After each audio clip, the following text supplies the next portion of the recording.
আমাকে ঠিকভাবে দেখা যাচ্ছে কিনা এবং শোনা যাচ্ছে কিনা একটু কমেন্ট করবেন।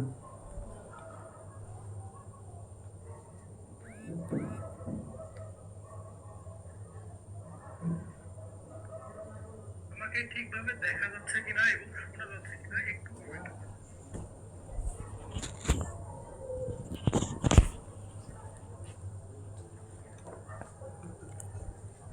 দ্রুত সকলে জয়েন করুন, আমরা ক্লাস শুরু করে দিব।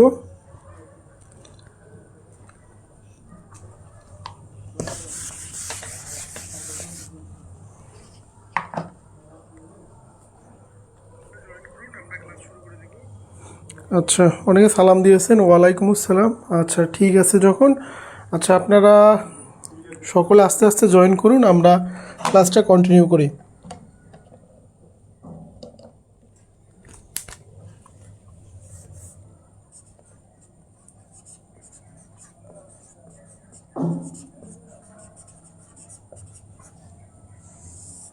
আজকে আমরা আলোচনা করব বহুব্রীহি সমাস। তো এই টপিকটা আমাদের স্কিপ হয়ে গেছিল, তো আমরা আজকে এটা আলোচনা করব। এটা খুবই ইম্পর্টেন্ট টপিক, এখান থেকে প্রশ্ন থাকে। সো আচ্ছা, অনেকে জয়েন করতেছেন। আচ্ছা ঠিক আছে, তো আমরা বহুব্রীহি সমাস নিয়ে একটু আলোচনা করব। এবং আমরা বহুব্রীহি সমাস থেকে ইম্পর্টেন্ট বিষয়টা হচ্ছে কি, বহুব্রীহি সমাসের ব্যাস বাক্যটা ইম্পর্টেন্ট না। বহুব্রীহি সমাসের ব্যাস বাক্য থেকে প্রশ্ন আসে না। অনেক সমাসে কি হয় যে ব্যাস বাক্য চায়, কিন্তু বহুব্রীহি সমাসে ব্যাস বাক্যটা পরীক্ষায় আসে না। সব থেকে বেশি আসে এর যে বহুব্রীহি সমাসের এক ভাগ আছে, এই ভাগগুলো থেকে প্রশ্ন আসে। তো বহুব্রীহি সমাস এবং দ্বিগু সমাসের মধ্যে একটা কনফ্লিক্ট লেগে থাকে। যাই হোক, আমরা এই বিষয়গুলো আমরা আস্তে আস্তে জানবো। আপনারা সকলে জয়েন করুন। আচ্ছা, সালাম দিয়েছেন, ওয়ালাইকুম আসসালাম।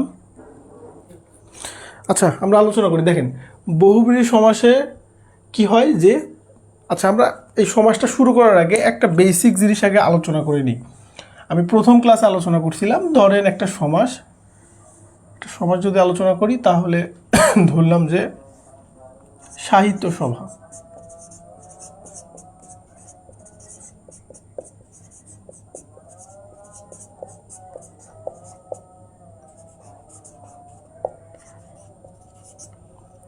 আচ্ছা, আমি এমনি একটা ধরলাম, কারণ এইখানে আমাদের এই যে কোনটা পূর্বপদ কোনটা পরপদ, তারপরে সমসম্মান পদ কোনগুলো, ব্যাস বাক্য কোনগুলো, যারা নতুন জয়েন করেছেন তারা কিন্তু অনেকে জানেন, অনেকে জানেন না।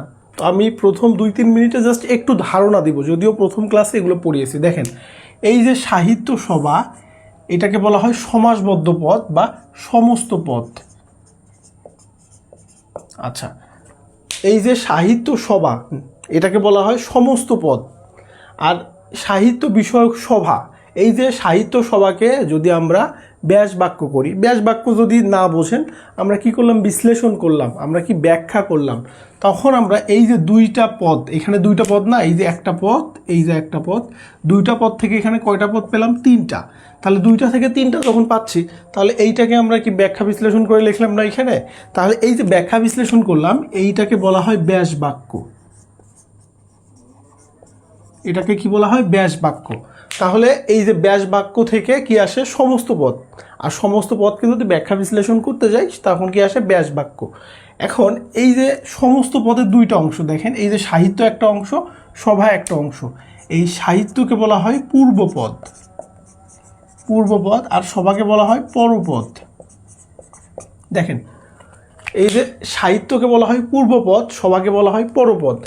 আর ব্যাস বাক্যের যে প্রতিটি পদ আছে এই প্রতিটি কি পদকে বলা হয় সমস্যমান পদ। একটু আমরা আবার প্রথম থেকে বলি, এই যে সাহিত্য সভাকে বলা হয় সমস্ত পদ বা সমাসবদ্ধ পদ।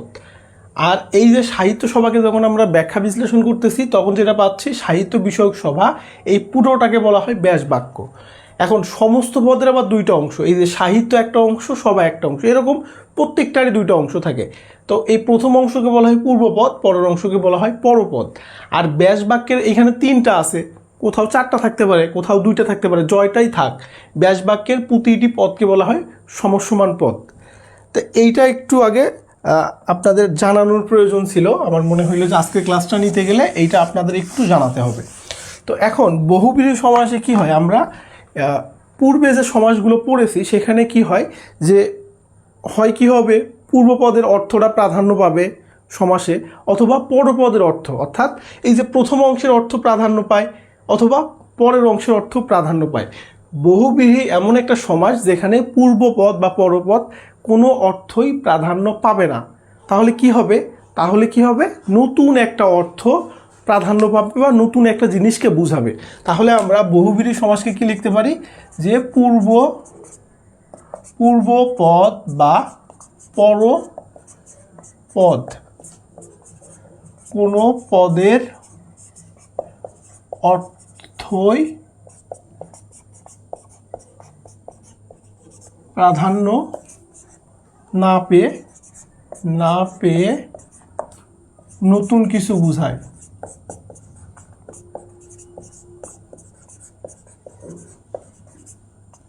তাহলে আমরা কি লিখলাম সংখ্যাটা, পূর্বপদ বা পরপদ, এই যে দুইটা পদ আছে দুইটার মধ্যে কোনোটার অর্থই প্রাধান্য পাবে না, না পেয়ে কি হবে, নতুন একটা অর্থ বোঝাবে।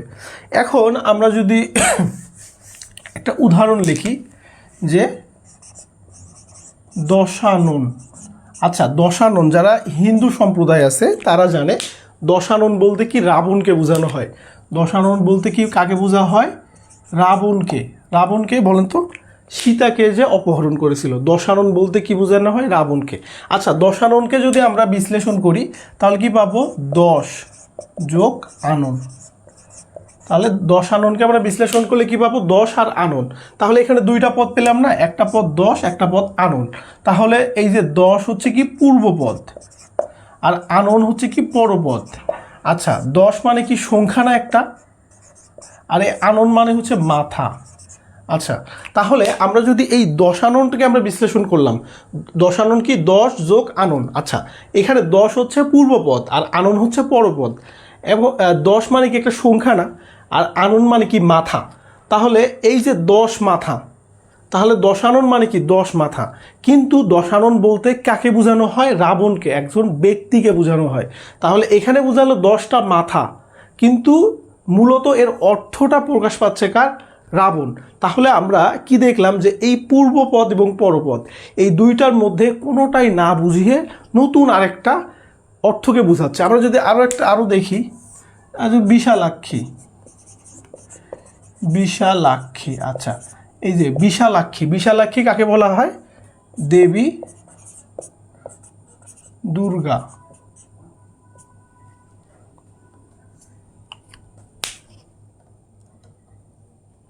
আচ্ছা, দেখি বিশালাক্ষী কাকে বলা হয়, দেবী দুর্গাকে। আচ্ছা, এখন এই বিশালাক্ষীর দুইটা পদ, একটা আমরা যদি একটু ভাগ করে লিখি, যে একটা হচ্ছে বিশাল, আর একটা হচ্ছে অক্ষী। এই বিশালাক্ষীকে আমরা দুইটা পদ পাই, একটা হচ্ছে বিশাল আর একটা হচ্ছে অক্ষী।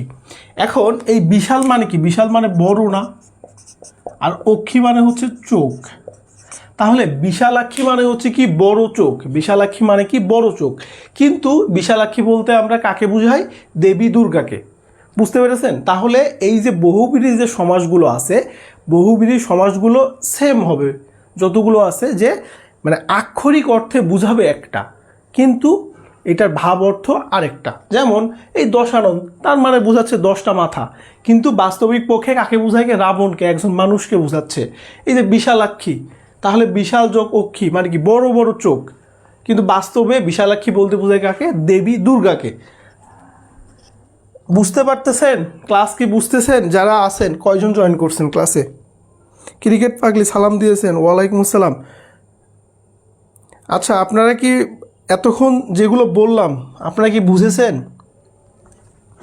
আচ্ছা, আমরা আরও একটা দেখি, যেহেতু নতুন নতুন জয়েন করতেছে অনেকেই, আমরা আরও একটা দুইটা দেখি। যেমন বিনা পানি, বিনা পানি। আচ্ছা, বিনা পানি নামে কিন্তু একটা বিখ্যাত স্কুল অ্যান্ড কলেজ আছে বাংলাদেশে, বিনা পানি। আচ্ছা, যারা প্রথম থেকে ছিলেন তারা কি বুঝেছেন যে বিষয়গুলো বুঝাইলাম? মেহেরুন নাহার বুঝেছেন, মামুন বুঝেছেন? আচ্ছা আচ্ছা, বিনা পানি বলতে কাকে বোঝায়? এই যে দেবী সরস্বতী, দেবী সরস্বতী, হিন্দুদের যে দেবী আছে দেবী সরস্বতীকে বোঝানো হয় বিনা পানি। আচ্ছা, এখন এই যে বিনা, বিনা হচ্ছে কি পূর্বপদ, আর পানি হচ্ছে কি পরপদ। এখন এই যে পূর্বপদ আর পরপদ আছে এখানে। এখন আমরা একটু খেয়াল করি যে এই বিনা, বিনা মানে হচ্ছে কি একটা বাদ্যযন্ত্রের নাম। বিনা বলতে কাকে বোঝায়? বাদ্যযন্ত্র বোঝায়। আর এই যেটা মূর্ধন্য হবে, এই যে পানি, এই পানি বলতে কি বোঝায় বলেন তো? এই পানি বলতে কি বোঝায় বলেন, যারা আছেন? এই পানি বলতে কি বোঝায় বলেন, বলেন এই পানি বলতে কি বোঝায়? দেখেন এটা কিন্তু মূর্ধন্য, দন্তন্য না। দেখেন এই পানি মানে হচ্ছে হাত। তাহলে আপনি একটু চিন্তা করেন, বিনা পানি বলতে কি একটা বাদ্যযন্ত্র বোঝাচ্ছে? বিনা মানে বাদ্যযন্ত্র, পানি মানে হাত। তাহলে এই দুইটা মিলে কি হলো? বিনা পানি। তাহলে এখানে বাদ্যযন্ত্র বোঝায়। এখন বিনা পানি বলতে আমরা কি বুঝি? যে দেবী সরস্বতীকে, বিনা পানি মানে দেবী সরস্বতীকে বুঝাচ্ছে। এখন এখন এই যে বিনা পানির যে অর্থটা প্রকাশিত হইল, সেইটা না বাদ্যযন্ত্রের সাথে মিল খাইলো না হাতের সাথে। দেখেন, তাহলে এই যে বিনা পানি যে সমাসটা আছে, এই সমাসের পূর্বপদ এবং পরপদ কোনো পদের অর্থই কিন্তু প্রাধান্য পেল না, প্রকাশ পেল না। না পেয়ে কি করলো? তৃতীয় বা নতুন একটা অর্থ প্রকাশিত হইল। তাহলে আমরা এই যে তিনটা উদাহরণ দেখলাম, তিনটা উদাহরণ থেকে আমরা যে জিনিসটা বলতে পারি যে যে সকল সমাসে পূর্বপদ এবং পরপদ এই দুইটা পদের অর্থ প্রকাশিত না হয়ে নতুন একটা অর্থ প্রকাশিত হবে, পূর্বপদ এবং পরপদের অর্থ প্রাধান্য পাবে না, নতুন একটা অর্থ প্রাধান্য পাবে, সেটাকে বলে বহুব্রীহি সমাস। আচ্ছা, পরীক্ষায় একটা ইম্পর্টেন্ট প্রশ্ন আসে, সেটা কি? এই যে বহুব্রীহি তো একটা সমাসের নাম, তাই না? তাহলে প্রশ্ন আসে যে বহুব্রীহি কোন সমাস? মানে হচ্ছে এই যে বহুব্রীহি যে শব্দটা আছে, এই বহুব্রীহি শব্দটা কোন ধরনের সমাস? কেউ কি জানেন যে বহুব্রীহি কোন ধরনের সমাস? একটু জানলে একটু কমেন্ট করবেন তো, যে বহুব্রীহি কোন ধরনের সমাস কেউ জানেন কি না? একটু কমেন্টে আমাকে জানাবেন।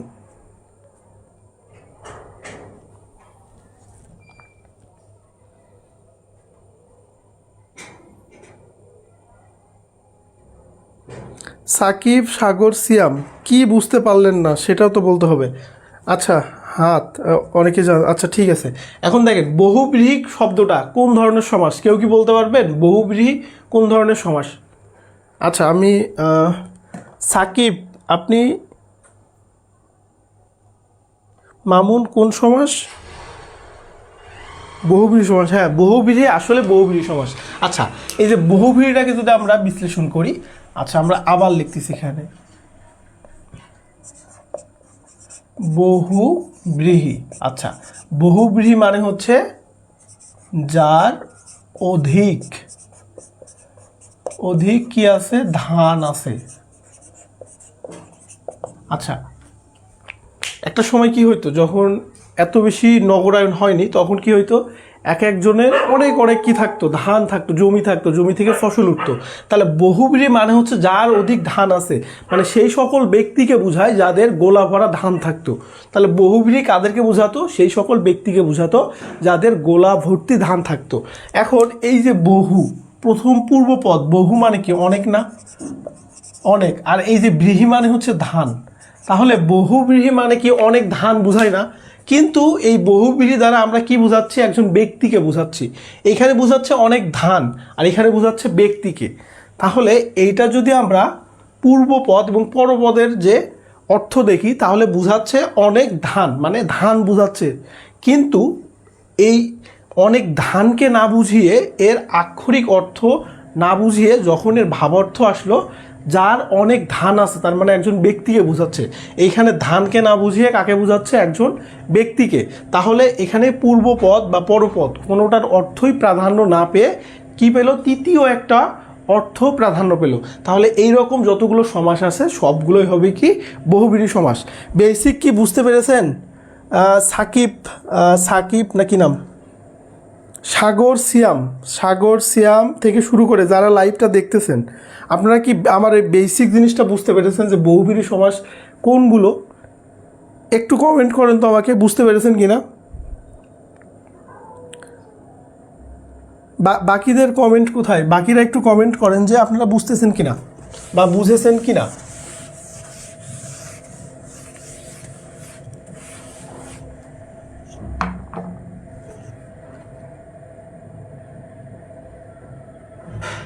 আচ্ছা, লিমা সুলতানা, জি আচ্ছা, মামুন বুঝেছেন। বাকিরা একটু কমেন্ট করতে হবে তো, আপনারা না বুঝলে তো আমাকে জানতে হবে যে আপনারা বুঝতেছেন কিনা। যদিও আশা করি সমস্যা থাকার কথা না। যারা একদমই, আচ্ছা ঐশ্বরিয়া সাহা বুঝেছেন না, শোনেন, যারা একদমই পড়াশোনার মধ্যে ছিলেন না তাদের একটু সমস্যা হবে, এটা আমি নিজেও স্বীকার করি। কারণ আপনারা যারা কখনোই সমাস পড়েননি আগে, হয়তো বা 9-10-এ পড়েছেন বা ইন্টারমিডিয়েটে পড়েছেন, এরপরে কখনো পড়েননি, তাদের একটু সমস্যা হবে। তো আপনারা যখন ক্লাসটা আবার দেখবেন, একবার দুইবার দেখবেন, তখন এই সমস্যাগুলো আর থাকবে না। আচ্ছা, আমরা বহুব্রীহি সমাস তো জানলাম, মানে বুঝলাম যে বহুব্রীহি সমাসটা কি। এখন আমরা ডাইরেক্ট হচ্ছে বহুব্রীহি সমাস থেকে প্রশ্ন আসার থেকে, এই বহুব্রীহি সমাসের অনেকগুলো ভাগ আছে, 8টার মতো। তো এইখান থেকে প্রশ্ন বেশি আসে, তো আমরা এই ভাগগুলো নিয়ে আলোচনা করি যেগুলো থেকে বেশি বেশি প্রশ্ন হয়। আচ্ছা, কি তাহমিনা আক্তার বুঝেছেন? তারপরে কি মুজাহিদুল ইসলাম, শান্তা ইসলাম, সবাই বুঝেছেন। আচ্ছা, এখন আমরা পড়বো যে ব্যতিহার বহুব্রীহি। আচ্ছা, ব্যতিহার বহুব্রীহির ব্যাপারে কারো কোনো ধারণা আছে? একটু কমেন্টে বলেন তো। ব্যতিহার বহুব্রীহির ব্যাপারে কারো কোনো ধারণা আছে আগে থেকে? থাকলে একটু শেয়ার করেন, আমরা একটু জানি আপনারা জানেন কিনা ব্যতিহার বহুব্রীহির ব্যাপারে। যদি জেনে থাকেন একটু জানাবেন, না থাকলে আমরা শিখবো। আমরা এখানে সবাই শিখতে আসছি। দেখেন, ব্যতিহার বহুব্রীহি একটা হচ্ছে এই বহুব্রীহি সমাসের একটা কি ভাগ। এই ভাগে কি থাকবে? ব্যাস বাক্য। আচ্ছা, আমরা আগে ব্যাস বাক্য দেখব। ব্যাস বাক্যে কি থাকবে? দুইবার কি থাকবে? বিশেষ্য থাকবে। তারপর থাকবে যে, দেখেন, আচ্ছা, ব্যাস বাক্য তো চিনতে পারছেন না, তাহলে ব্যাস বাক্যে দুইবার কি থাকবে? বিশেষ্য থাকবে। তারপরে থাকবে যে, তারপর থাকবে আবার বিশেষ্য।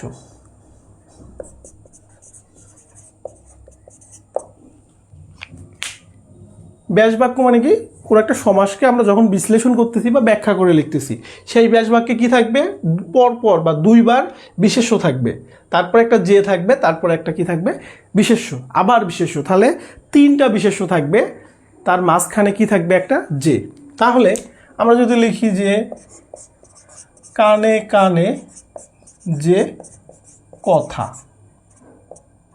তাই না? একটু খেয়াল করেন তো, এই যে কানে কানে একই শব্দ দুইবার আছে না? একই শব্দ দুইবার আছে। বা ব্যাস বাক্যে আমরা লিখতে পারেন যে একই বিশেষ্য দুইবার। ব্যাস বাক্যে একই বিশেষ্য কয়বার থাকবে? দুইবার। কানে কানে একই শব্দ না? তারপরে এই যে কথা, এটাও বিশেষ্য। তাহলে এখানে বিশেষ্য কোনটা? বিশেষ্যকে ইংরেজিতে বলা হয় নাউন। তাহলে এন দ্বারা লিখলাম নাউন। তাহলে এই বাক্যে, এই ব্যাস বাক্যে কয়টা নাউন আছে? 3টা। আর মাঝখানে একটা কি আছে? যে। বুঝতে পেরেছেন? ব্যতিহারগুলো কি হবে? এই যে একই বাক্য বা একই বিশেষ্য পরপর দুইবার থাকবে। কানে কানে যে কথা। আচ্ছা, কানে কানে যে কথা তাকে কি বলা হয়? কানাকানি। কানাকানি। জানি না। আচ্ছা, শান্তা ইসলাম নেই। আচ্ছা, ঠিক আছে, সমস্যা নেই, আমরা একটু শিখব। তারপরে আমরা কি জানি? হাতে যে যুদ্ধ। আমরা হাতে হাতে যে যুদ্ধ করি তাকে কি বলি? হাতাহাতি। আমরা বলি না যে অমুক আর অমুকের মধ্যে কি হয়েছে? হাতাহাতি। এখন আমরা খেয়াল করি, এই যে হাতে এবং হাতে, তাহলে হাত কি বিশেষ্য? তাহলে একই বিশেষ্য পরপর বসছে না দুইবার, হাতে হাতে একই বিশেষ্য দুইবার বসছে না, আর এই যুদ্ধও হচ্ছে কি বিশেষ্য। তাহলে এই তিনটাই কি হচ্ছে নাউন না, আর মাঝখানে একটা কি বসছে যে না। তাহলে দেখেন হাতে হাতে যে যুদ্ধ তাকে বলা হয় হাতাহাতি, বুঝেছেন? যেমন চুলে চুলে যে যুদ্ধ, চুলাচুলি, চুলে চুলে যে লড়াই দিলাম, লড়াই,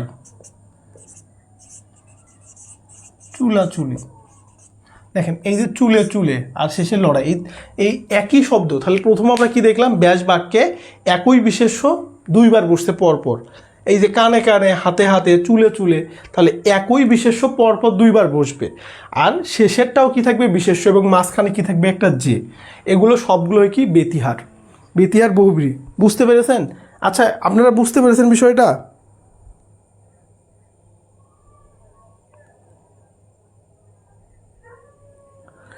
মেহেরুন ব্যতিকরণ আর হচ্ছে বেতিহার কি বহুব্রীহি কি একই? ব্যতিকরণ বেতিহার একই কি হবে?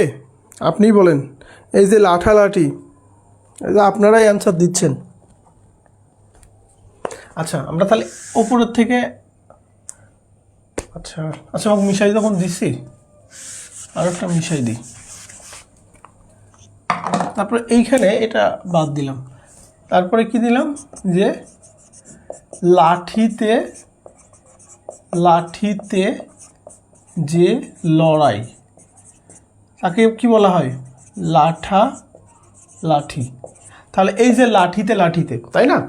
এখন একটু চিন্তা করি, তাহলে আমরা এইটুকু তো বুঝতে পারছি, যদি ব্যাস বাক্য দেওয়া থাকে এগুলোকে বলা হয় ব্যাস বাক্য।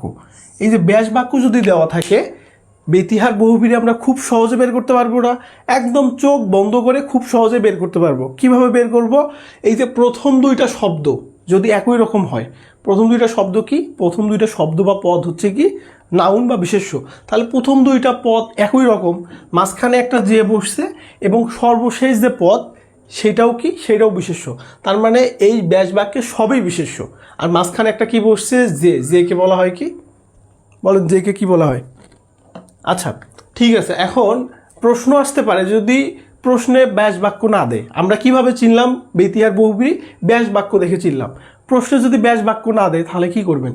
এবার প্রশ্নে কি দিল না, ব্যাস বাক্য দিল না, প্রশ্নে কি দিল, প্রশ্নে সমস্ত পদ দিল। সমস্ত পদ কোনগুলো? এই কানাকানি, হাতাহাতি, লাঠালাঠি, চুলাচুলি। এখন এগুলো দিল, তাহলে কি করবেন?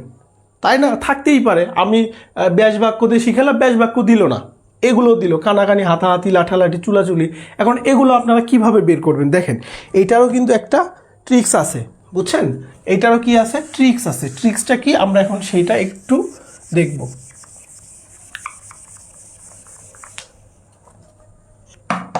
দেখেন সমস্ত পদ যদি দেওয়া থাকে, সমস্ত পদ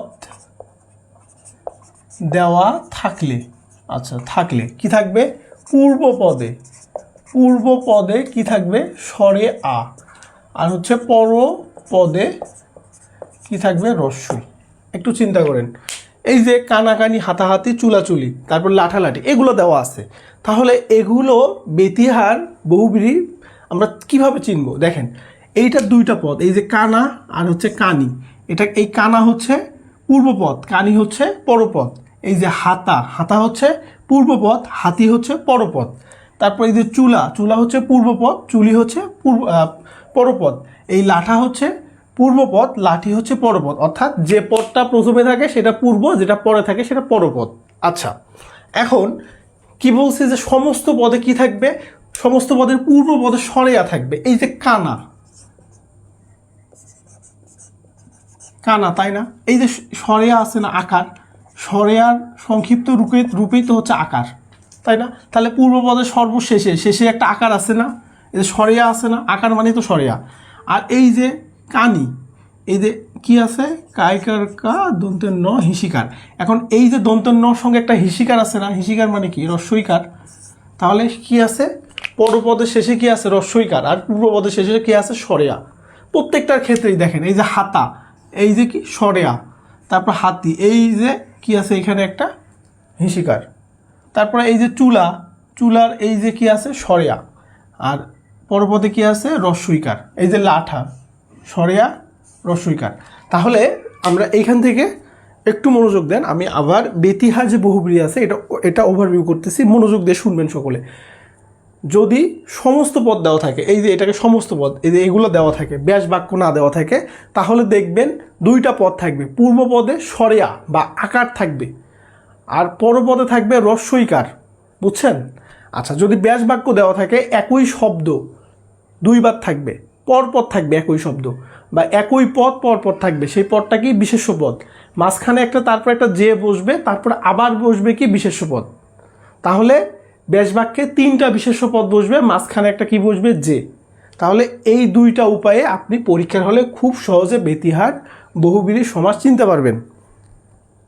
আচ্ছা, বেতিহার বহুব্রীহি সমাস কি বুঝতে পেরেছেন? কারো সমস্যা আছে একটু বলেন তো। বেতিহার বহুব্রীহি নিয়ে কারো কোনো সমস্যা আছে বলেন। কারো সমস্যা আছে কিনা একটু বলেন তো।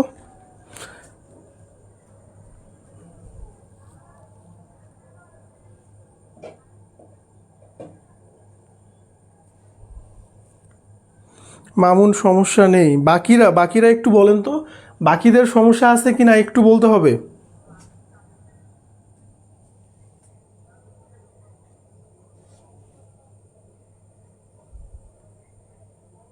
আচ্ছা, লিমা সুলতানা, দেখেন আজকে এটা হচ্ছে আমাদের বোনাস ক্লাস, কারণ এই টপিকটা আমি মিস করে গেছিলাম, আমার মনে ছিল না মানে এতে, এই জন্য আজকে আমরা এক্সট্রা ক্লাস নিচ্ছি। মোটামুটি আজকে আমাদের ক্লাসের ডিউরেশন আমি চিন্তা করছিলাম 35 থেকে 40 মিনিট, তো আমরা চেষ্টা করব, এতটুকুও লাগে না, আমি একটু ডিটেলসেই বুঝাচ্ছি, যেহেতু একটা মাত্র টপিকে পড়াবো শুধু বহুব্রীহি সমাস, বাকিগুলো তো শেষ হয়েছে, এই জন্য একটু ডিটেলসেই বুঝাচ্ছি। কারো যদি সমস্যা থাকে বলেন, সমস্যা নেই। আচ্ছা, কারোই সমস্যা নেই, মেহেরুন সবাই বুঝেছেন, আচ্ছা ঠিক আছে। দেখেন এগুলো খুবই ইজি, বুঝছেন? যদি আপনি ঠিকভাবে একটু বোঝেন কষ্ট করে, খুবই ইজি এগুলা। সমাস থেকে আপনার 2 থেকে 3 নম্বর, 3 থেকে 3 নম্বর থাকে না, 2 নম্বর অবশ্যই থাকবে, কারোর থেকে থাকবে 2 নম্বর। সো এগুলো একটু কষ্ট করে যদি আপনি পড়েন, বোঝেন, তাহলে আপনার কাছে খুবই ইজি মনে হবে। আচ্ছা, ব্যাধিকরণ, এখন আমরা কি পড়বো বলেন। আচ্ছা, ব্যাধিকরণ নিয়ে কেউ কি জানেন ব্যাধিকরণ সমাসটা কি, ব্যাধিকরণ বহুব্রীহি সমাস কি? কারো কোনো আইডিয়া আছে একটু বলেন, যদি থাকে একটু শেয়ার করেন। ব্যাধিকরণ বহুব্রীহি সমাস নিয়ে কারো কোনো আইডিয়া আছে?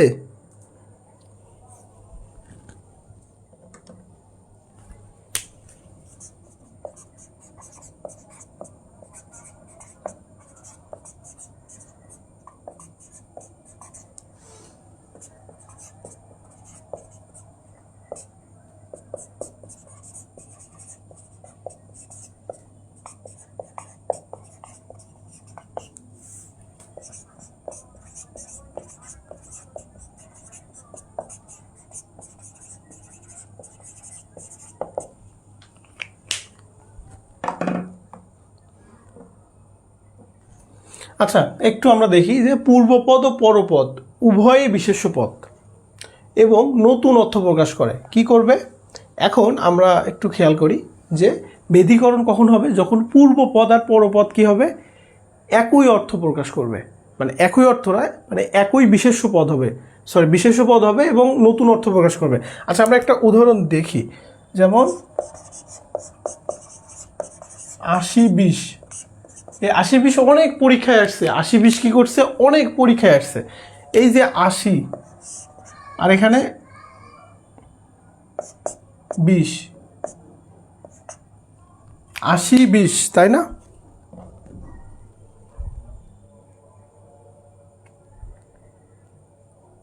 আচ্ছা, গায়ে এসে পড়ে যায়, গায়ে পড়া, গোফ খেজুরে। আচ্ছা আচ্ছা, আপনাদের তো আইডিয়া আছে তাহলে। আচ্ছা আচ্ছা আচ্ছা, সমস্যা নেই, আমরা শিখব। এখন একটু চিন্তা করি, এই যে 80-20, 80 হচ্ছে আমাদের পূর্বপদ, 80 মানে হচ্ছে কি দাঁত, আর 20 মানে তো হচ্ছে পয়জন। পয়জন কি? 20 মানে পয়জন না? তাহলে এই যে 80 হচ্ছে দাঁত, নাউন, পয়জন হচ্ছে নাউন। তাহলে এই যে পূর্বপদ এবং পরপদ দুইটাই হচ্ছে আমাদের কি বলেন, দুইটাই বিশেষ্য পদ। আচ্ছা, এখন এই 80-20 বলতে কি বোঝায় বলেন তো? 80-20 বলতে বোঝায় সাপকে, সাপকে বোঝায়। তাহলে 80-20 বলতে কাকে বোঝালো? সাপকে বোঝালো। তাহলে আমরা এই যে বহুব্রীহি সমাজের যে অরিজিনাল, বহুব্রীহি সমাসের যে অরিজিনাল যে সংজ্ঞা, সেটা কিন্তু আমরা বেদীকরণ থেকে পাচ্ছি। তাহলে এখানে দেখা যাচ্ছে যে আমরা যদি সমস্ত পদ, তাহলে এই যে 80-20 হচ্ছে সমস্ত পদ, একটু মনোযোগ দিয়ে বোঝার চেষ্টা করেন। সমস্ত পদ, সমস্ত পদ, সমস্ত পদের আমরা খেয়াল করতেছি প্রথম যে অংশটা আছে পূর্বপদ 80 আর পরপদ হচ্ছে 20। এখন এই 80 মানে কি? 80 মানে হচ্ছে দাঁত, আর 20 মানে হচ্ছে কি পয়জন। আমরা জানি যে 20 অনেকে খেয়ে ফেলে আবেগের বয়সে, যাই হোক। তো এখন এই দুইটাই হচ্ছে নাউন। তাহলে 80 হচ্ছে দাঁত আর পয়জন হচ্ছে কি 20, বা 20 হচ্ছে পয়জন। এখন এই দুইটার অর্থ প্রকাশিত না হয়ে 80-20 বলতে বোঝাচ্ছে কাকে? সাপকে। তাহলে সাপ কি? একটা প্রাণী। আর দাঁত, পয়জন, এই দুইটা কিন্তু বস্তু।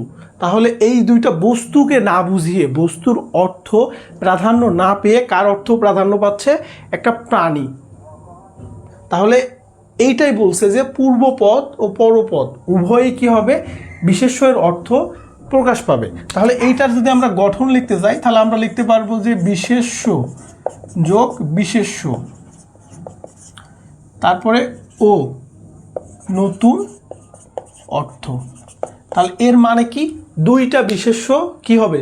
পাশাপাশি বসবে। এই দেখেন, বিশেষ্য বিশেষ্য, এবং দুইটা বিশেষ্য পাশাপাশি বসে যে অর্থটা প্রকাশ করবে সেটা নতুন অর্থ, যেটার সাথে এই দুইটার কোনো মানে বাস্তবিক অর্থে কোনো মিল নেই। আলহামদুলিল্লাহ। আচ্ছা, একটু কি ধারণা পেয়েছেন আপনারা?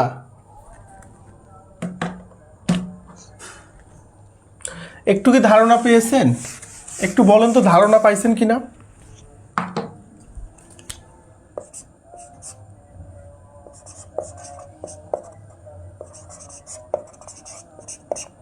দেখেন, পদ্ম নাভ, পদ্ম মানে কি বলেন তো? পদ্ম মানে কি? পদ্ম ফুল না?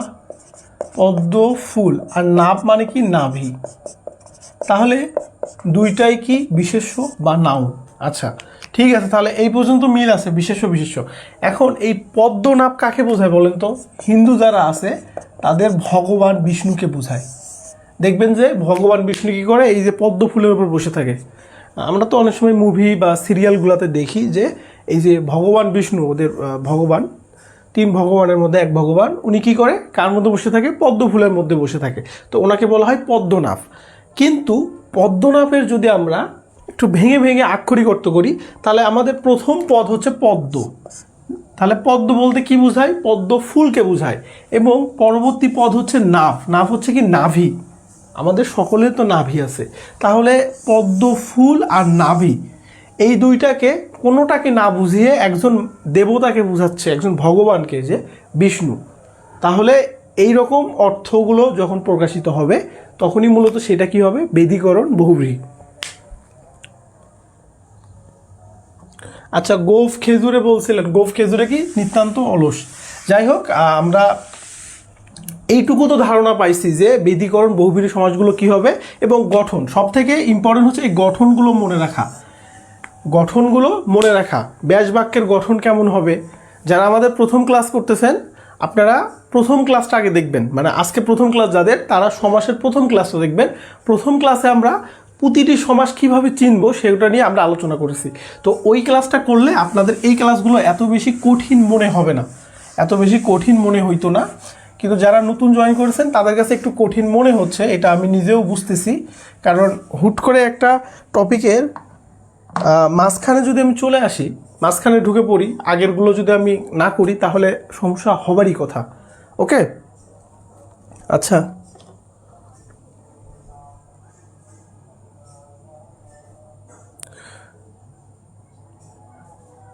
বেদীকরণ আর বহুব্রীহি সমাস তো দুইটা একই। আচ্ছা, আপনি ইংরেজিতে কি এইটা লিখছিলেন তখন? আপনার ইংরেজি আমি বুঝতে পারি না, তাহমিনা আক্তার। আচ্ছা, বেদীকরণ কি বহুব্রীহি সমাস না? মানে বেদীকরণই তো বহুব্রীহি সমাস। বেদীকরণ কি আলাদা সমাস? বেদীকরণটাই কি বহুব্রীহি সমাস। আমি তো এইটা যদি আপনি প্রথমে লিখতেন তাহলে তো আমি প্রথমে আপনি কি লিখছিলেন আপনার ইংরেজি আমি বুঝতে পারিনি। তামান্না ইসলাম, বেদীকরণ কি বলুন তো? বেদীকরণ কি তৎপুরুষ সমাস? বেদীকরণ বহুব্রীহি সমাস। দেখেন আমি একটু আগে লিখলাম বেদীকরণ বহুব্রীহি সমাস, তাহলে বেদীকরণ সমাস বহুব্রীহি সমাস তো একই জিনিস হওয়ারই কথা। কিন্তু এটার অনেকগুলো ভাগ আছে, যে ভাগের মধ্যে এক এক ধরনের ক্যাটাগরি পড়ে। কিন্তু আপনি যেটা মনে রাখবেন, আমি কিন্তু ক্লাসের যখন বেদীকরণ সমাস যখন পড়া এখানে সংজ্ঞা লিখে দিয়েছিলাম তখন কিন্তু বলছিলাম যে বেদীকরণ এই বহুব্রীহি সমাসের অ্যাকচুয়াল যে বৈশিষ্ট্যটা, অ্যাকচুয়াল বৈশিষ্ট্য কার মধ্যে পাওয়া যাচ্ছে? বেদীকরণের মধ্যে। আমি যখন শুরু করেছিলাম, বিশেষ করে বেদীকরণ বহুব্রীহি যখন শুরু করলাম, তখন কিন্তু আমি প্রথম সংজ্ঞা লেখার পর আমি কিন্তু প্রথম বলেছিলাম যে এই যে বহুব্রীহি সমাসের যে বৈশিষ্ট্য, সেই অ্যাকচুয়াল বৈশিষ্ট্য আমরা কার মধ্যে পাচ্ছি? বেদীকরণ বহুব্রীহি সমাসের মধ্যে। আশা করি আপনি উত্তর পেয়ে গেছেন। দুইটা আলাদা আলাদা করা, আলাদা কেমনে করবো? আলাদা করার কি দরকার আপনার? আচ্ছা যাই হোক, আমরা এই বিষয়গুলো নিয়ে আমরা একটু অফ টপিক নিয়ে কম কথা বলি। দেখেন আমরা এখন কি বলবো? সমানাধিকরণ।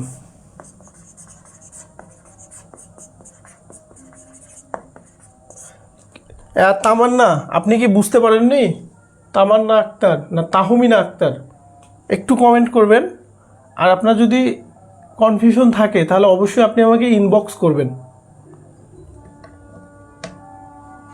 আচ্ছা একটু আমরা খেয়াল করি, এখন আমরা কি বলবো? সমানাধিকরণ। এইটার ব্যাপারে যেমন একটু আগে অ্যান্সার করলেন যারা, কে কে অ্যান্সার করলেন একটু দেখি। মুজাহিদুল, তারপরে হচ্ছে অন্যান্য যারা ছিলেন, ঐশ্বরিয়া বা যারা একটু অ্যান্সার করলেন, যেমন মেহেরুন নাহার। আপনারা কি বলেন তো যে সমানাধিকরণ বহুব্রীহি সমাসটা কি?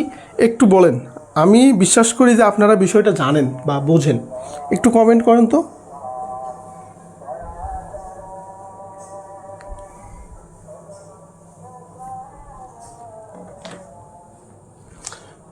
একটু কমেন্ট করেন কি হবে? সমানাধিকরণ বহুব্রীহি সমাসটা কি? একটু দ্রুত কমেন্ট করবেন।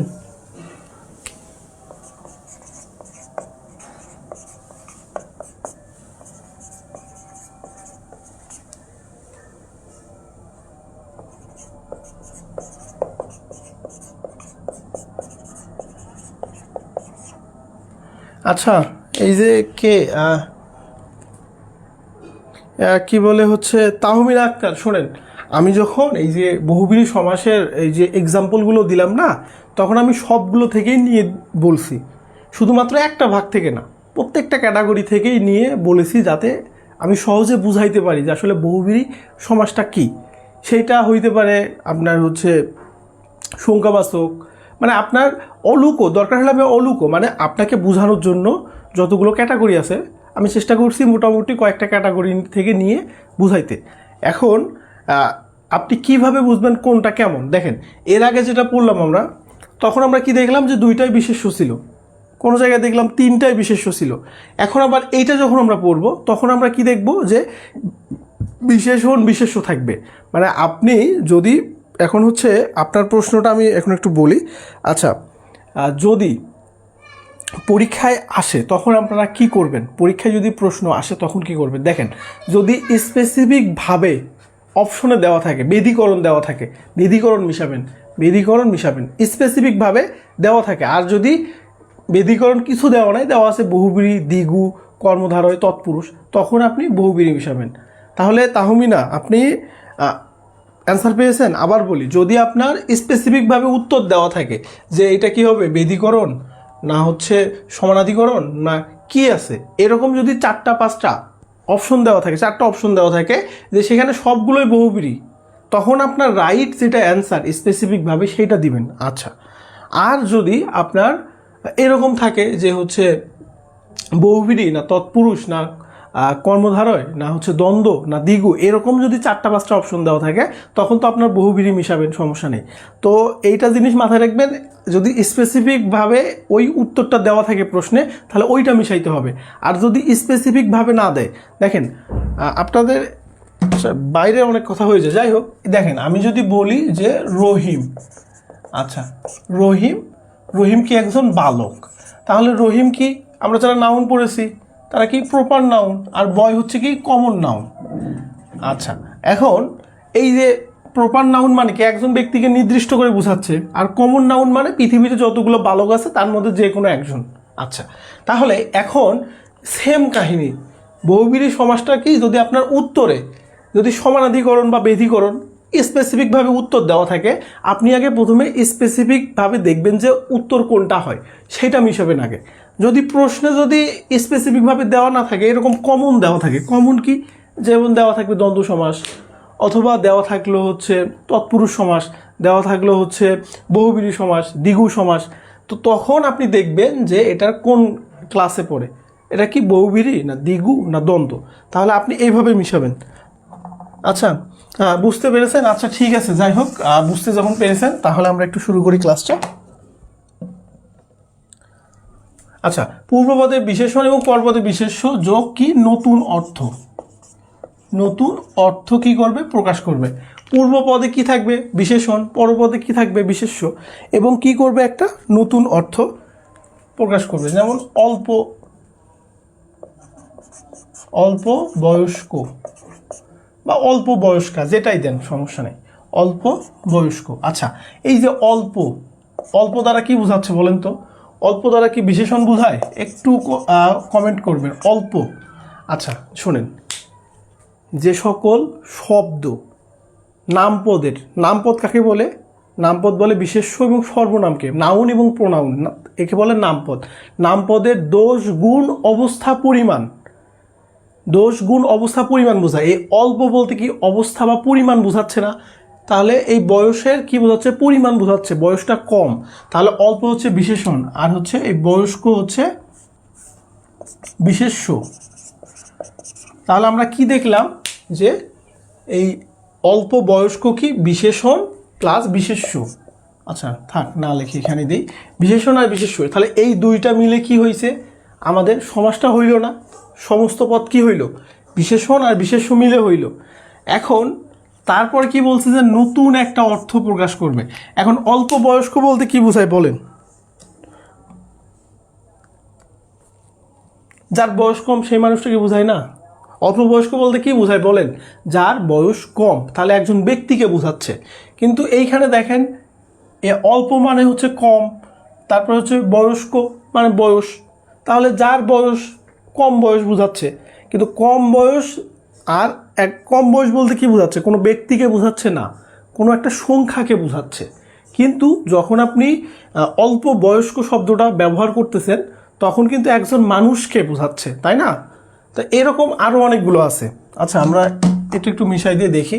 যেমন প্রথমে আমি এই যে বিশালাক্ষী, তাই না, কি লিখেছিলাম যে বিশালাক্ষী। তাহলে বিশালাক্ষী বলতে কি, এই যে বিশাল, কি ছিল বিশাল, আর কি ছিল অক্ষী। তাহলে বিশাল মানে বড়, অক্ষী মানে চোখ, তাহলে বড় চোখকে বোঝানোর কথা না? কিন্তু বিশালাক্ষী বলতে কাকে বোঝায়? কি দেবী দুর্গা, দেবী দুর্গাকে বোঝায়। তাহলে একটু চিন্তা করেন, এই যে বিশাল মানে হচ্ছে বড়, তাহলে এই যে বড় বোঝাচ্ছে, এটা কি বিশেষণ। আর যে অক্ষী মানে চোখ, চোখ হচ্ছে বিশেষ্য। তাহলে কি বুঝাইল? বিশেষ্য। পূর্বপদ, প্রথম পদে বিশেষণ, পরপদে বা পরের পদে কি বিশেষ্য, এবং এই দুইটা মিলে যে অর্থটা প্রকাশ করবে, একটা নতুন অর্থ, তাহলে সেটা কি হবে বলেন? তাহলে সেটা কি হবে? আচ্ছা তরুণ, আচ্ছা তরুণ, তরুণ, আচ্ছা তরুণ বোঝাচ্ছে। আচ্ছা দেখেন, আমরা হতবুদ্ধি, তারপর সুশ্রী, সুশ্রী কি সুন্দর না? তারপরে এরকম আরও, আচ্ছা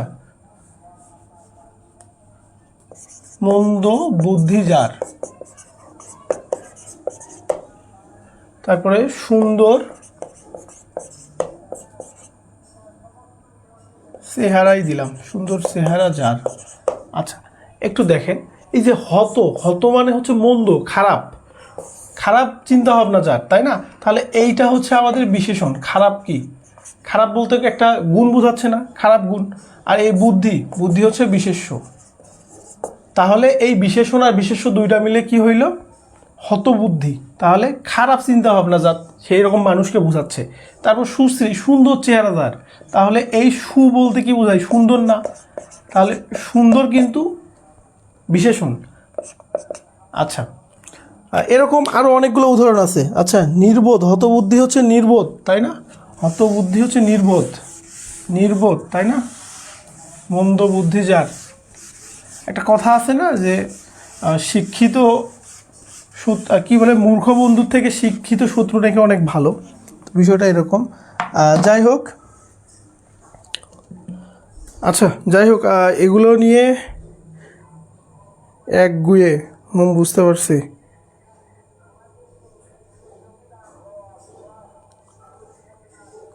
আচ্ছা, অলরেডি 44 মিনিট হয়ে গেছে, তাই না? আচ্ছা, এরপরে দেখেন আমরা সমানাধিকরণ হয়ে গেল। এখন আমরা কি পড়বো জানেন? এই যে হচ্ছে আমাদের আছে সংখ্যাবাচক কিছু আছে, যেমন আমরা এই যে 10 আনন পড়লাম, 10 আনন যার, মানে 10টা মাথা যার, রাবণ। তারপরে চৌচালা আছে, এরকম আরও কিছু শব্দ আছে যেখানে পূর্বপদে সংখ্যা বুঝাবে। তাহলে পূর্বপদে কি বুঝাবে? সংখ্যা বুঝাবে। আচ্ছা, হেডলাইন দিই, দাঁড়ান। সংখ্যাবাচক যখন আমরা পড়ব, সংখ্যাবাচক, সংখ্যাবাচক কি পড়বে? এই যে পূর্বপদে সংখ্যা বুঝাবে, পূর্বপদে সংখ্যা বুঝাবে। আচ্ছা, পূর্বপদে কি? এই যে দশানন, এই যে 10 সংখ্যা না, আর এই যে আনন, আনন মানে কি? মাথা, রাবণ। তাহলে আমরা যদি আরেকটা দেখি যে চৌচালা, চৌচালা বা চৌবাচ্চা। আচ্ছা, এখানে লিখি চৌবাচ্চা, চৌবাচ্চা। আচ্ছা, একটু খেয়াল করি আমরা, এদের চৌ মানে হচ্ছে কি 4, আর এখানে চালা, এখানে চৌ মানে হচ্ছে 4, আর এখানে হচ্ছে কি? বাচ্চা। এখন আমরা একটু খেয়াল করি, তাহলে বহুব্রীহি সমাসে আমরা কমন যে বৈশিষ্ট্য পেলাম, কমন বৈশিষ্ট্য, সেটা হচ্ছে যে এই পূর্বপদ এবং পরপদ কারো অর্থই প্রাধান্য না পেয়ে নতুন একটা অর্থ প্রাধান্য পাবে। তাহলে যখন আমরা সংখ্যাবাচক বহুব্রীহি পড়ব, তখন আমরা কি দেখব? যে পূর্বপদে সংখ্যা বুঝাবে, পূর্বপদে কি থাকবে? সংখ্যা থাকবে। এখন এই যে দশানন, দশানন কি? 10 বুঝাচ্ছে না? 10 একটা সংখ্যা না? আর আনন হচ্ছে মাথা, রাবণকে বুঝাচ্ছে। চৌবাচ্চা, চৌ মানে 4, বাচ্চা মানে তো বাচ্চা, শিশু বাচ্চা। তাহলে চৌবাচ্চা বলতে কি? 4টা বাচ্চাকে বোঝানোর কথা না, কিন্তু এটা কি? পানি রাখার একটা পাত্র বা স্থানকে বোঝায়। চৌচালা, 4 চালা। আচ্ছা, এখানে আবার একটু কাহিনী আছে। কাহিনী কি? যেমন এই যে চৌবাচ্চা, 4 বাচ্চার সমাহার, চৌচালা 4 চালার সমাহার। এইখানে কিন্তু একটা দ্বিগুর সাথে একটা কনফ্লিক্ট লেগে যায়, এখানে কিন্তু একটা দ্বিগুর সাথে কনফ্লিক্ট লেগে যায়। যাই হোক, যদি এরকম থাকে তাহলে আমরা কি করব? সংখ্যাবাচক বহুব্রীহি ব্যবহার করব। তাহলে সংখ্যাবাচক বহুব্রীহি জিনিসটার ব্যাপারে আপনাকে ধারণা পেয়েছেন? আবার বলি, বহুব্রীহি সমাস মানে মাথায় নেবেন যে পূর্বপদ আর পরপদ কোনোটার অর্থই প্রাধান্য পাবে না, নতুন একটা অর্থ আসবে। আচ্ছা, এখন সংখ্যাবাচক কখন বুঝবেন? যখন পূর্বপদে কি থাকবে? একটা সংখ্যা বুঝাবে। সেটা 1 বুঝাইতে পারে, 10 বুঝাইতে পারে, 20 বুঝায়, যে কোনো সংখ্যা বুঝাক, যে কোনো সংখ্যা বুঝাক, কিন্তু সংখ্যা বুঝাবে। এবং তার পরবর্তী শব্দটা বা পরবর্তী পদটা কী হবে? বিশেষ্য হবে। এবং এই দুইটা মিলে নতুন একটা অর্থ প্রকাশ পাবে, যেটার এই দুটোর সাথে কোনো মিল থাকবে না। মিল বলতে এই দেখেন, এইখানে একটা সংখ্যা বোঝাচ্ছে, ওইখানে কি বোঝাচ্ছে? কখনো প্রাণী বোঝাচ্ছে, কখনো মানুষ বোঝাচ্ছে। বস্তু কোথায়, বস্তু কোথায় মানুষ। তা এগুলো হচ্ছে আরও ফাংশন আছে।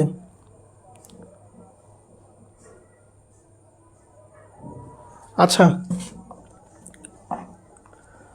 আচ্ছা, আরেকটা বিষয় হচ্ছে কি যে আপনাদের আমি কিন্তু দ্বিগু পড়াইছিলাম, কি বলে, অলুক সমাস পড়াইছিলাম। দেখেন, অলুক, অলুক ছিল দ্বন্দ্ব, তারপরে অলুক ছিল তৎপুরুষ, আর অলুক হচ্ছে এখন বহুব্রীহি।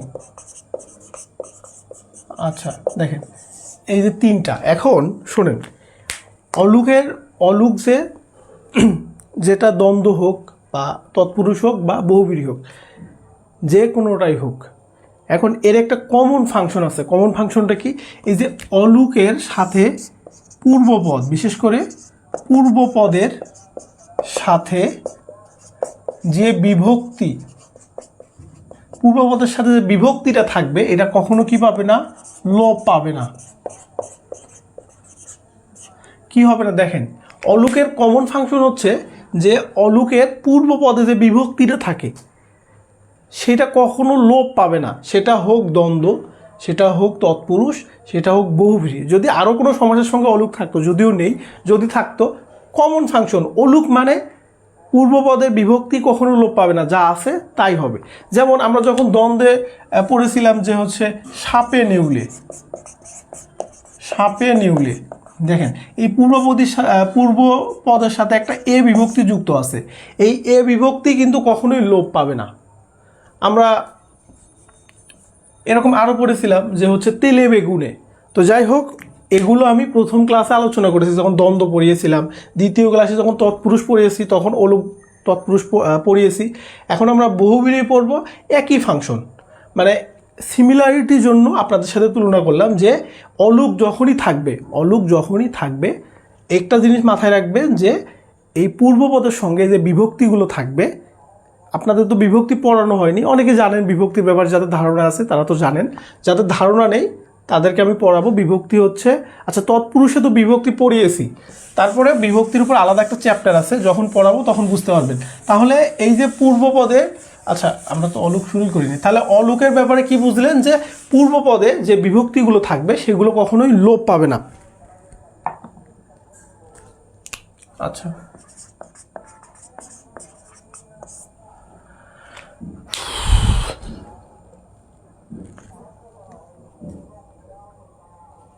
আচ্ছা এখন আমরা তাহলে কি বুঝলাম, আমরা এখান থেকে যদি আমরা লিখি যে পূর্বপদ ও পরপদের কোনো পরিবর্তন হবে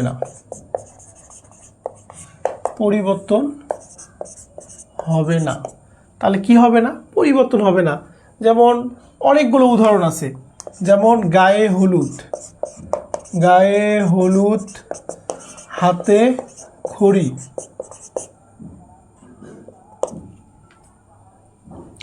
তারপরে মাথায় পাগড়ি, গলায় গামছা। আচ্ছা এই কয়টা দিয়ে আমরা একটু দেখি আগে। দেখেন এই যে গায়ে, এটা হচ্ছে পূর্বপদের একটা এ বিভক্তি আছে না, এ মানে তো একার, তাহলে একটা এ বিভক্তি আছে না। তাহলে এই যে পূর্বপদে কি ছিল, যদি অলুক না হয়ে অন্য সমাস হইতো, নর্মালি কি হইতো, এই বিভক্তিটা লোপ পাইতো, তখন আর এ থাকতো না, তখন গায়ে হলুদ হইতো। এই যে হাতে খড়ি, পূর্বপদে একটা এ বিভক্তি যুক্ত আছে না, তাহলে নর্মালি কি হয়, অলুক না হয়ে অন্য যদি হইতো, অন্য সমাস হইতো, তখন এই এটা লোপ পাইতো। এই যে এখানে একটা অন্ত্যেষ্টিয় একটা বিভক্তি আছে না, তারপর এইখানেও একটা অন্ত্যেষ্টিয় বিভক্তি আছে। তাহলে নর্মালি কি হয়, অলুক সমাসে আমরা কি লিখলাম, পূর্বপদ আর পরপদের পরিবর্তন হয় না। এখানে এ আছে মানে কি, এ থাকবেই, এখানে যে বিভক্তি থাকুক না কেন পূর্বপদে, এখানে এ বিভক্তি থাকুক বা হচ্ছে অন্ত্যেষ্টিয় বিভক্তি থাকুক বা যে বিভক্তি থাকুক না কেন, সেই বিভক্তিগুলো কখনো কি পাবে না, লোপ পাবে না। এই গলায় গামছা, তারপরে কি মাথায় পাগড়ি, হাতে খড়ি, গায়ে হলুদ, এরকম আরও অনেকগুলো উদাহরণ আছে। তারপর আমরা বলতে পারি যে মুখে ভাত, দেখেন এইখানে কি আছে, একটা এ বিভক্তি আছে। আচ্ছা এইখানে ঐশ্বরিয়া সাহা একটা প্রশ্ন করেছে, প্রশ্নটা হচ্ছে যে ভাইয়া দ্বিগু সমাস ও সংখ্যা থাকলে কিভাবে বুঝবো কোনটা দ্বিগু আর কোনটা বহুব্রীহি সমাস হবে। আচ্ছা এই প্রশ্নের উত্তর কি হবে বলেন। এখন প্রশ্ন হচ্ছে যদি এরকম থাকে, যেমন চৌচালা বা হচ্ছে চৌবাচ্চা, এরকম যদি থাকে তাহলে আপনারা কোনটা অ্যান্সার দিবেন পরীক্ষার হলে, এইটাই তো সমস্যা, তাই না? তো এখানে আমাদের অপশন দেখতে হবে। যখন আপনি এই টাইপের অঙ্ক বলতেছি, এই টাইপের সমাস করবেন, তখন আপনার প্রথম কাজ হচ্ছে অপশন দেখা। এখন অপশনে দেওয়া আছে যে দ্বিগু সমাস, আর দেয়া আছে যে হচ্ছে বহুব্রীহি সমাস, তাহলে কি মিশাবেন? দ্বিগু সমাস মিশাবেন 100%। এখন অপশনে দেওয়া আছে দ্বিগু সমাস আর দেওয়া আছে সংখ্যাবাচক বহুব্রীহি সমাস, তখন সংখ্যাবাচক বহুব্রীহি সমাস মিশাবেন। বুঝতে পারছেন? যদি স্পেসিফিকভাবে সংখ্যাবাচক কথাটা উল্লেখ থাকে তখন সংখ্যাবাচক মিশাবেন, আর যদি স্পেসিফিকভাবে না থাকে তখন আপনি দ্বিগু সমাস মিশাবেন। আচ্ছা, তামান্না আপনি একটু ব্যাখ্যা করে লিখেছেন, আসলে অত ব্যাখ্যা পরীক্ষা হলে মনে থাকবে না, কারণ আপনার যে কমন ওয়ার্ড পড়বে বিষয়টা এরকমও না। যেমন কিছুদিন আগে বলছিল যে পঞ্চগড়, পরীক্ষা এসেছিল পঞ্চগড়, এরকম মানে কিছু কিছু জিনিস আসলে আপনাদের মাথায় থাকবে না। আচ্ছা, আরেকটা বিষয়, আচ্ছা ফার্স্ট গেল, আরেকটা সেকেন্ড বিষয় হচ্ছে আপনি এই যে যখন লিখবেন চৌচালা, চৌবাচ্চা, তারপরে এইভাবে যখন লিখবেন তখন আপনি একটু ব্যাস বাক্য করবেন। এখন ব্যাস বাক্য করার পর আপনার মধ্যে যেমন এই যে না না আচ্ছা মুজাহিদ একটু পর আপনারটা বলতেছি। তাহলে তারপরে কি দেখবেন যে ব্যাস বাক্য। এখন ব্যাস বাক্য করার পর যদি দেখেন যে আসলে এই অর্থের পরিবর্তন হয়ে যাচ্ছে, কি রকম হয়ে যাচ্ছে, যেমন ধরেন আমি যদি একটা দ্বিগু সমাসের কথা বলি যে চৌমাথা, চার মাথার সমাহার, তার মানে যেখানে চারটা মাথা থাকে এটাকে বলে চৌরাস্তা বা চার রাস্তার সমাহার। তারপরে ত্রিভুজ, তিন ভুজের সমাহার। তাহলে এইখানে দেখেন চৌরাস্তা, ত্রিভুজ বা হচ্ছে পঞ্চবটি, পাঁচ বটির সমাহার বা পাঁচ বটির সমষ্টি। তাহলে এইখানে একটা অর্থটা যখন আপনি দেখবেন তখন আপনি কি খুঁজে পেলেন এখানে, যে অর্থের কিন্তু কোনো পরিবর্তন হচ্ছে না। আর এই যে যখন আপনি এই অলুক যখন আসবেন এই অলুক সমাসে তখন কি দেখবেন যে অর্থের একটা পরিবর্তন হবে।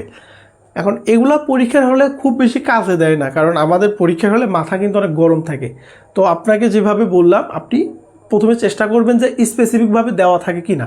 যদি স্পেসিফিকভাবে দেওয়া থাকে এই বিষয়টা আমলে নেবেন, তারপরে একটু বোঝার চেষ্টা করবেন যে আসলে অর্থের কী রকম পরিবর্তন হচ্ছে। তাহলে এই ঐশ্বরিয়া সাহা আপনি দুইটা জিনিস দেখবেন যে স্পেসিফিকভাবে বলা আছে কি না। স্পেসিফিকভাবে যদি সংখ্যাবাচক কথাটা উল্লেখ থাকে তাহলে আপনি ওই দিকে আপনার প্রথম নজর যাবে, তারপর আপনি বোঝার চেষ্টা করবেন যে অর্থগত কতটা পার্থক্য থাকতে পারে। আচ্ছা, আর একটা হচ্ছে এখন এই যে মুজাহিদুল ইসলাম সমস্ত পদ ব্যাস বাক্য না, সমস্ত পদ ব্যাস বাক্য একই থাকবে না। দেখেন এই যে গায়ে হলুদ দেওয়ার যে অনুষ্ঠান, গায়ে হলুদ কাকে বলে? গায়ে হলুদ দেওয়ার যে অনুষ্ঠান, তাহলে ব্যাস বাক্য সমস্ত পদ তো এক হলো না। তাহলে ব্যাস বাক্য সমস্ত পদ এক হলে আমি এখানে লিখেই দিতাম যে ব্যাস বাক্য সমস্ত পদ কী হবে? এক হবে। বুঝতে পেরেছেন? কিন্তু ব্যাস বাক্য সমস্ত পদ কী হবে না? এক হবে না। তাহলে কি হবে? এই যে পূর্ব পদে যে বিভক্তিগুলো আছে সেই বিভক্তিটা থাকবে না, মানে সেই বিভক্তিটার পরিবর্তন হবে না বা লোপ হবে না, এইটুকু ঠিক থাকবে। যখন আপনি তৎপুরুষ পড়বেন তখন তৎপুরুষে কিন্তু দুইটাই সেম, যেমন সোনার বাংলা, বুঝছেন? সোনার বাংলা কোনো পরিবর্তন নাই। তাহলে তৎপুরুষের ক্ষেত্রে যখন অলুক তৎপুরুষ পড়বেন তখন সমস্ত পদ আর হচ্ছে ব্যাস বাক্য সেম হবে। দেখেন যখন আপনি অলুক তৎপুরুষ পড়বেন, দেখেন অলুক তৎপুরুষ, যখন আপনি অলুক তৎপুরুষ পড়বেন তখন কি হবে? এই যে ব্যাস বাক্য সমান সমস্ত পদ, তখন কিন্তু এই যে ব্যাস বাক্য সমস্ত পদ সমান হবে। সেমভাবে দেখেন আপনি যখন পড়বেন দ্বন্দ্ব সমাস পড়বেন, দ্বন্দ্ব সমাসে কিন্তু একটা কমন বৈশিষ্ট্য আছে যে একটা হাইপেন বসে, সমস্ত পদে কি থাকে? একটা হাইপেন থাকে। তো এই জিনিসটা একটু আমলে নিতে হবে। তো যাই হোক, তো হচ্ছে আমরা অলুক বহুব্রীহি সমাসে যেটা দেখলাম যে আমাদের পূর্বপদের বিভক্তিটা লোপ পাবে না, কিন্তু এই যে আপনি এই যে হচ্ছে ব্যাস বাক্য সমস্ত পদ যে দুইটা একই রকম হবে বিষয়টা এরকম না, কারণ একই রকম হবে না, শুধুমাত্র বিভক্তিগুলো লোপ পাবে না। আচ্ছা, ঐশ্বরিয়া সাহা আপনি কি বুঝেছেন? একটু কমেন্ট করবেন তো, আমাদের ক্লাস প্রায় 1 ঘন্টাই হয়ে গেল। ঐশ্বরিয়া সাহা আপনি কি বুঝেছেন? না বুঝলে দ্রুত একটু কমেন্ট করবেন, আমরা ক্লাস শেষ করে দিব দ্রুত। আচ্ছা, ঐশ্বরিয়া সাহা আপনি কমেন্ট করেন, ততক্ষণে আমি একটু সমাস নিয়ে যেহেতু আপনার 3টা ক্লাস হলে একটু বেসিক কথাবার্তা বলে নিই। আপনাদের প্রথম কাজ হচ্ছে সমাসের একদম প্রথম ক্লাসটাকে দেখা, প্রথম ক্লাসটা দেখলে আপনাদের অনেকগুলো প্রশ্ন ওখানেই শেষ হয়ে যাবে, কারণ একটা সমাস আমরা কিভাবে চিনবো, আমরা প্রথম ক্লাসেই একদম একটা টেবিল দিয়ে এরকম একটা ছক এঁকে, প্রথমে ছিল সমাসের প্রকারভেদ 6 প্রকার সমাস, এই পাশে ছিল বৈশিষ্ট্য, পূর্বপদ প্রধান হবে না পরপদ প্রধান, আর এই পাশে ছিল চিনার উপায় ব্যাস বাক্যের উপর, ব্যাস বাক্যে কী কী থাকলে আমরা চিনবো যে সেটা কোন সমাস। তো প্রথম ক্লাসটা খুব ভালোভাবে দেখবেন। আর এই যে সমাসটা পড়লাম আমরা, সমাস থেকে 2টা প্রশ্ন থাকবে, এর মধ্যে আপনারা সমাস যখন পড়বেন, আচ্ছা ঐশ্বরিয়া চর্চা লাগবে সেটা এখন শোনেন। সমাজ যখন আপনার সমাজ থেকে 2 নম্বর থাকবে, আপনারা সমাজ যখন পড়বেন বিগত সালের প্রশ্নগুলো বেশি করে পড়লে আপনাদের হয়ে যাবে। আর আমি হচ্ছে আপনাদের দিয়ে দিব, ওই খুব দ্রুতই পিডিএফ একটা দিয়ে দিব আর কি। পিডিএফে থাকবে হচ্ছে, একটু আলোচনা করি এক মিনিটে। সেটা হচ্ছে যে 1 নম্বর হচ্ছে বিসিএস এর প্রশ্ন, কিছু বিসিএস যেটা লাগবে আপনাদের। 2 নম্বর থাকবে হচ্ছে আপনার মুখস্থ অংশ বাংলা এবং ইংরেজি, যেখান থেকে প্রায় 10 থেকে 12 নম্বর থাকে এই মুখস্থ অংশ থেকে। 3 নম্বর হচ্ছে আপনার NTRC এর কিছু অংশ। 4 নম্বর হচ্ছে প্রাইমারি, আর 5 নম্বর হচ্ছে আপনার সমাজসেবা। 300 প্লাসের মতো পেজ আছে, 300 প্লাস। শুধুমাত্র এখানে এমসিকিউ চোখ দিয়ে পড়বেন, এমসিকিউ চোখ দিয়ে পড়বেন যে কোনটার পর কোনটা, যেটা কঠিন মনে হবে সেটা স্কিপ করবেন, যেটা কঠিন মনে হবে, অঙ্ক কঠিন মনে হচ্ছে স্কিপ করে দিবেন। এইখান থেকে যদি আপনি ভালোভাবে পড়েন তাহলে এইখান থেকে মোটামুটি 55 থেকে 60% প্রশ্ন একদম হুবহু কমন থাকবে, 55 থেকে 60% প্রশ্ন কমন থাকবে। আর চাকরি পাওয়ার জন্য আর যে 15 থেকে 20% দরকার, সেটা আমরাই তো ক্লাসে বলতেছি, আলোচনা করতেছি, হ্যান্ড নোট দিচ্ছি, এগুলো পড়বেন। তো মোটামুটি এগুলো যদি ভালোভাবে কভার করতে পারেন, আশা করতেছি যদি কোনো দুর্ঘটনা না ঘটে, বিগত পরীক্ষাগুলো যেভাবে হয়ে আসছে সমাজসেবার প্যাটার্ন যদি ঠিক থাকে, বড় কোনো দুর্ঘটনা না ঘটে, তাহলে এইখান থেকে আপনারা যদি ফলো করেন তাহলে আপনারা পিলি পাস করবেন। পিলি পাসের পর যে ভাইবা আছে, এখন এই ভাইবাতে এখন পুরোটা আপনার রিজিকের বিষয়, আপনার পারফর্মের বিষয়, ভাইবাতে আপনি কতটুকু পারফর্ম করবেন তার উপর। তবে আপনারা যদি এগুলো ফলো করেন তাহলে আমি আশা করব যে আপনারা অ্যাটলিস্ট পিলিটা পাস করবেন। আচ্ছা ঠিক আছে, আমরা হচ্ছে আজকের ক্লাসটা এখানেই আমরা শেষ করব এখন।